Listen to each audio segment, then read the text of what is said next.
tallaabooyin yaryar oo aad ku ogaan karto qofku hadduu ku jecel yahay adiga. Tallaabada koowaad, eeg indhihiisa ilaa 10 ilbiriqsi. xitaa hadduusan ku soo eegin qofkaas, eeg muddadaas 10 ilbiriqsi ah, kadibna ka jeeso. arag ficilada uu samaynayo. haddii uu ku soo eego ama uu kula hadlo, taasi waxay ku tusinaysaa inuu ku xiisaynayo qofkaasi. tallaabada labaad, socod ku mar hortiisa.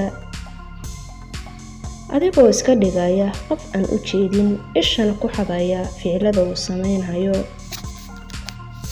haddii uu isha kula raaraaco, taasi waa calaamad ku tusinaysaa inuu ku jecel yahay qofkaasi.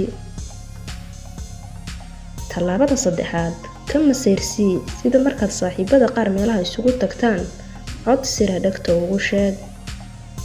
haddii uu isku dayo inuu hadalkiina laabraaco, taasi waa fariin ku tusaysa inuu kuu masayray jacaylka uu kuu qabo awgeed.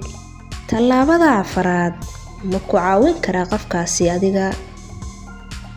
ka codso shay ama wax uu awoodi karo.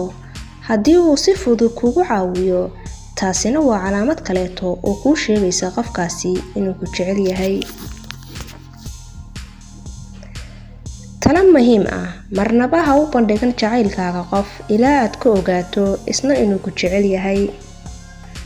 ha ka badbadin qofka aad jeceshahay, hana ka fogaan ee dhexdhexaad ahow. markii aad hubsato inuu ku danaynayo, markaas kadib u sheego jacaylkaaga. balse haddii ay kuu caddaato in uusan qofkaasi ku jeclayn, ha ka xumaan. qof kale oo ka fiican waad helaysaa. noloshaada horay u wado.